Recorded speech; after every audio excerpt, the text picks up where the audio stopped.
Hello everyone, welcome to Uncle Wat បាទសួស្តីអ្នកទាំងអស់គ្នាថ្ងៃនេះខ្ញុំនាំបងប្អូនមកទស្សនានៅតំបន់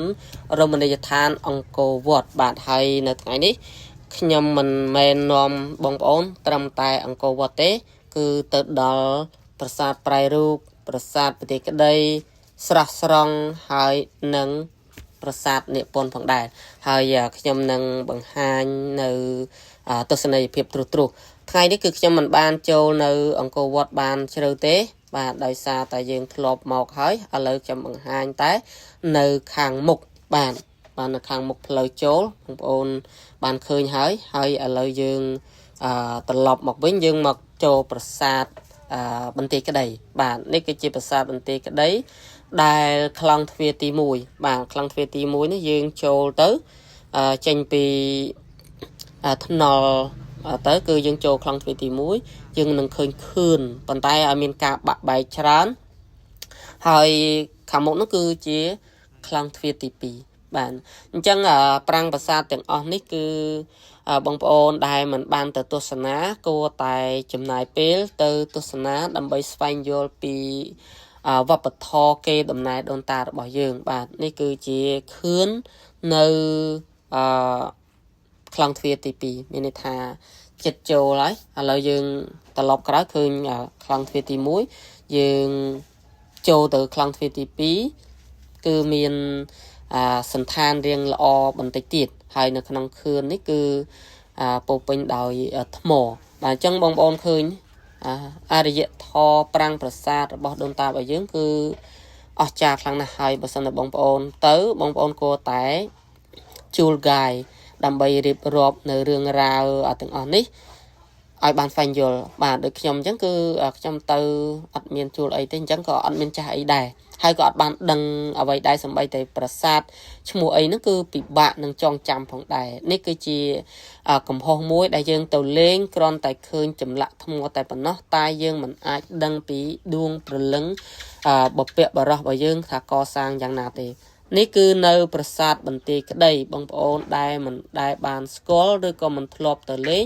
គួរតែមកលេងឲ្យបានច្រើនជាងនឹងហើយខ្ញុំមិនបានចូលទៅជ្រៅទេបងប្អូននៅខ្លងទ្វារបន្ទាប់ទៅទៀតឥឡូវយើងត្រឡប់មកស្រះស្រង់នេះគឺបងប្អូនធ្លាប់ដឹងហើយចម្រៀងរង្វង់អង្គរបាទយើងទៅស្រះស្រង់អីចឹងទៅអញ្ចឹងស្រះស្រង់នេះគឺសម្រាប់យើងមកទស្សនានេះគឺមានភាពធំបាទហើយទឹកថ្លាល្អប៉ុន្តែចំពោះខែ5 6នេះគឺអាចទឹកមានកម្រិតទាបមានន័យថាទឹកមិនជ្រៅទឹកមិនច្រើនទេហើយយើងអាចឡើងលើខឿននឹងទៅហើយនឹងមើលទៅផ្នែកខាងកើតឃើញទេសភាពយ៉ាងស្រស់ត្រកាលនិងខ្យល់បរិសុទ្ធតែម្ដងបាទឥឡូវបងប្អូនមកទស្សនានៅស្រះស្រង់ហើយយើងនឹងចេញស្រះស្រង់ត្រឡប់ទៅប្រាង្គប្រាសាទនានាទៀតគឺពិសេសគឺប្រាសាទប្រៃរូបអញ្ចឹងបងប្អូននៅក្នុងខេត្តសៀមរាបហ្នឹងគឺមានប្រាសាទជាច្រើនដែលខ្ញុំមិនស្គាល់ហើយបងប្អូនដែលមិនទាន់ស្គាល់អីគឺគួរតែស្វែងយល់បាទនេះគឺជាប្រាសាទប្រៃរូបហើយប្រាសាទប្រៃរូបហ្នឹងគឺនៅសភាពល្អច្រើនបាទហើយខ្ញុំឡើងទៅម្នាក់ឯងបាទដោយសារតែអ្នកទៅលេងជាមួយនោះគឺអស់ជើងហើយដើរលេងរួចហើយឥឡូវខ្ញុំឡើងទៅម្នាក់ឯងប៉ុន្តែខ្លាចខ្ពស់ក៏អត់សូវឡើងបានដល់កំពូលដែរបាទអញ្ចឹងខ្ញុំនឹងនាំបងប្អូនទៅមើលម្ដងមួយជំហានពីមួយ step by step បាទគឺកម្ពស់កាន់តែខ្ពស់ទៅហើយប្រាសាទប្រៃរូបនេះគឺនៅសភាពល្អច្រើនដែលយើងអាចទស្សនាទៅយើងសម័យគិតពីការសាងសង់ពីអ្វីដែលកើតឡើងថ្មីថាវាស្រស់ស្អាតយ៉ាងណាបាទនេះគឺចូលទៅដល់មួយស្រទាប់ទៅមួយស្រទាប់ហើយកម្ពូលទាំង3នោះគឺខ្ញុំឡើងចិត្តដល់តែដោយសារម្នាក់ឯងហើយខ្លាចខ្ពស់ទៀតចិនដារៀងចោតបន្តិចប៉ុន្តែមានភាពងាយស្រួលទេប៉ុន្តែដោយសារតែម្នាក់ឯងខ្លាចក៏អត់ហ៊ានឡើងទៅខ្ពស់ចាញ់ជនបរទេស ជនបរទេសគឺឡើងទៅដល់កំពូលហើយថតយកទេសភាពស្អាតមែនតើបងប្អូនចឹងភាសាប្រៃរូបនេះបងប្អូនដែលមិនធ្លាប់ស្គាល់មិនធ្លាប់ទៅលេងគួរតែទៅលេងឲ្យបានច្រើនដងទៅរឹតតែល្អដោយសារអីពីព្រោះប្រាសាទមិនងាយនៅសភាពល្អចឹងទេបាទដោយសារអាយុកាលរាប់ពាន់ឆ្នាំហើយដូចខ្ញុំនិយាយអំពីប្រាសាទបឹងមាលានៅវីដេអូមុនបងប្អូនឃើញហើយប្រាសាទគឺវាមានការបាក់បែកច្រើនបាទចឹងយើងឡើងខ្ពស់បន្តិចទៅនឹងឃើញម៉ូតូឡានអីចាប់ផ្ដើមរៀងតូចបន្តិចហើយបាទចឹងប្រាសាទនេះគឺនៅទ្រង់ទ្រាយល្អច្រើនមែនតើខ្ញុំចូលចិត្តទស្សនាដោយសារតែសភាពស្អាតនៃប្រាង្គប្រាសាទប៉ុន្តែកំពូលអីបិទថាមានការបាក់បែកប៉ុន្តែមិនមែនបាក់បែកដូចបឹងមាលាបាក់បែកដូចប្រាសាទនានាមួយចំនួនអីគឺដែលយើងមើលឃើញទៅថ្មទាំងដុំទ្រុឌទ្រោមទេគ្រាន់ថាប៉ុន្តែអ្វីដែលសំខាន់បងប្អូនដែលស្គាល់អំពីថ្មនេះខ្ញុំគិតថាថ្មនេះគឺថ្មបាយក្រៀមអញ្ចឹងភាសាប្រៃរូបនេះគឺការសាងសង់នឹងហាក់បីដូចជាសម្បូរថ្មបាយក្រៀមច្រើនដែលខុសពីប្រាសាទបឹងមាលាគឺមានថ្មដុំ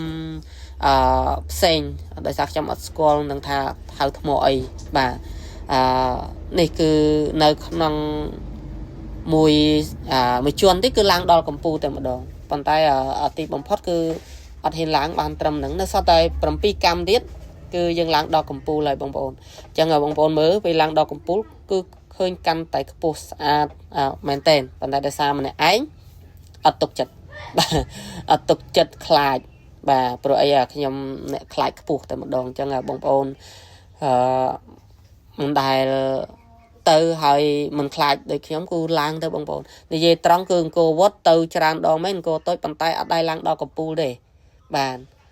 គឺហាក់បីដូចជាមិនដែលបានឡើងឥឡូវយើងត្រឡប់ចុះមកវិញហើយយើងទៅប្រាសាទនាគពន្ធបាទតើនាគពន្ធនឹងមានអ្វីគួរឲ្យទស្សនាដែរឬទេហើយបងប្អូនទៅមើលទាំងអស់គ្នាតើនឹងមានអ្វីខ្លះនាគពន្ធបងប្អូនដែលទៅគឺមានភាពលេចធ្លោពីទី1ផ្លូវចូលនឹងគឺល្អមានន័យថាគឺធ្វើស្ពានមានទឹកដែលយើងអាចថតបានច្រើនបាទនេះគឺផ្លូវចូលទៅប្រាសាទនាគពន្ធហើយទី2ប្រាសាទនៅហ្នឹងគឺមានភាពប្លែកគឺដូចនៅក្នុងបឹងអញ្ចឹងបងប្អូនបាទហើយបងប្អូនគាត់ថាចាំមិនក៏អត់សូវមានភ្ញៀវបងប្អូនដោយសារតែខ្ញុំអ្នកឆ្ងាយខ្ញុំបញ្ញាប់អញ្ចឹងហូបបាយរួចថ្ងៃគឺខ្ញុំនាំដើរទស្សនាតែម្ដងដូច្នេះពេលដែលខ្ញុំត្រឡប់មកវិញគឺភ្ញៀវមកច្រើនទាំងជាតិអន្តរជាតិមកវិញព្រោះពេលរៀងតិចបន្តិចមានន័យថាម៉ោង2អីចឹងខ្ញុំចុះតាំងពីម៉ោង1ម៉ោង12ម្លេះបាទដោយសារតែធម្មតាទេបើសិនជាចង់ឃើញភ្ញៀវច្រើនបងប្អូននៅពេលតិចល្ងាចអីគឺច្រើនហើយបងប្អូនគ្រប់ប្រាំងភាសាទាំងអស់បាទអញ្ចឹងសំខាន់ភ្ញៀវបរទេសហោះហើររាប់ពាន់គីឡូដីឆ្លងកាត់រាប់សិបប្រទេសមកឃើញប្រាសាទយើងប៉ុន្តែបងប្អូនប្រជាជនខ្មែរយើងមានឱកាសហើយមិនអាចទៅបានទៀតគឺជារឿងសោកស្ដាយបងប្អូនត្រូវតែចំណាយពេលទៅទស្សនាមើលស្នាដៃនៃបុព្វបុរសខ្មែរយើងបានអ្វីដែលខ្ញុំទៅលេងគឺមិនមែនគ្រាន់តែការសប្បាយទេបងប្អូនគឺយើងទៅមើលនៅអ្វីដែលការកសាងឡើងហើយអ្វីដែលស្ដាយហើយនឹងចង់ទៅលេងជារឿយៗទៀតគឺលើក្រោយយើងនឹងជួលកាយដើម្បីអធិប្បាយរាយរាប់នៅរឿងរ៉ាវនៃប្រាសាទនីមួយៗដើម្បីបានដឹងទុកជាការនិទានសម្រាប់កូនចៅចំនួនក្រោយឲ្យស្ដាប់ថាការដែលយើងទៅលេងហ្នឹងគឺមានប្រាសាទអីកសាងដោយរាជជាកាលស្ដេចអង្គណាគោលបំណងសាងសង់ដើម្បីអីចឹងទៅបងប្អូននិយាយច្រើនហើយបងប្អូនប្រហែលជាពិបាកស្ដាប់នៅសំឡេងដោយសារខ្ញុំផ្ដាសាយចឹងអធិស្ឋានផងចាស់តែអធិប្បាយទៅដោយសារតែចង់ឲ្យបងប្អូនបានឃើញបងប្អូនមិនផ្ដោតលើសំឡេងទេបងប្អូនមើលសត្វនេះបើនៅទន្លេចូលចិត្តជាប់មងបងប្អូនបាទ chẳng ngày nơiប្រាសាទ Niệm Pon nó cứ miền băng chụp ấy thom đài băng pon cho chất ấy cứ là o mình tên là dừng từ tam tư đá đá ca này nôm sân đọc ca tô sna chẳng là dừng đà tới châu nơiប្រាសាទ Niệm Pon chẳng mình tha bánh mạnh ấy tăng bị châu máu mình tuần đó đây băng pon rồi spin nó chung ngày mà đại băng pon chấm này pil khăn ca selfie khăn ca sang ở nước sao đi chỉ mùi đai cù bỏ dương thọt rục sát tới sự hiệp và cái chụp trắng cái tay là o tiền mà chẳng môn tập đóប្រាសាទ nó cứ dương miền tới sự hiệp sát chỉ trắng làm bay thọt rục ở lời dương châu tập đó từ đai tô sana bằng tham tiết cứ prangប្រាសាទ Niệm Pon miền ở với đai bằng ôn cua tại tờ lìnhហើយmiền đường sầm khăn đi tiết cứ bằng ôn nom nè cha đằng bà này tiết nom gài ỏi prap nơi rừng rào nàyប្រាសាទ ទាំងអស់នោះទៅបងប្អូនសប្បាយជក់ចិត្តយល់ថាការកសាងហ្នឹងគឺគួរឲ្យមោទនភាពចំពោះយើងជាជនជាតិខ្មែរផងដែរបាទឥឡូវយើងចាប់ផ្ដើមឃើញបន្តិចហើយអំពីប្រាសាទ Niệm Pon បាទហើយបងប្អូននឹងឆ្ងល់ថាហេតុអីគេដាក់ឈ្មោះប្រាសាទ Niệm Pon អាហ្នឹងគឺមានតែបងប្អូនទៅលេងហើយទៅស្វែងយល់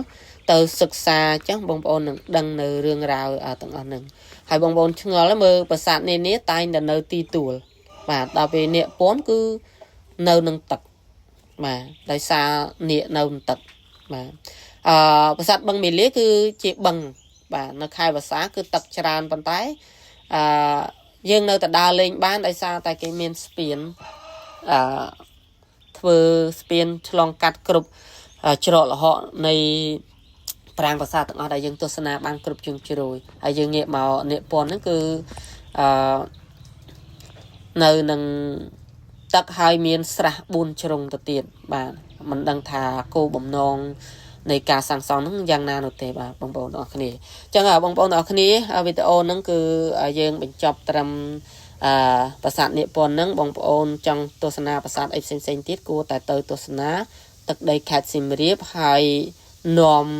ជួលកាយអីដើម្បីបង្ហាញទិសដៅទេសចរទៅដើម្បីស្វែងយល់មិនអស់លុយច្រើនទេបងប្អូននៅស្រុកខ្មែរដូចគ្នាបើជនបរទេសហោះហើរថ្លៃយន្តហោះផ្សេងពួកគាត់មកលេងបានច្រើនជាងយើងទៀតអរគុណច្រើនបងប្អូនទាំងគ្នាបាយបាយ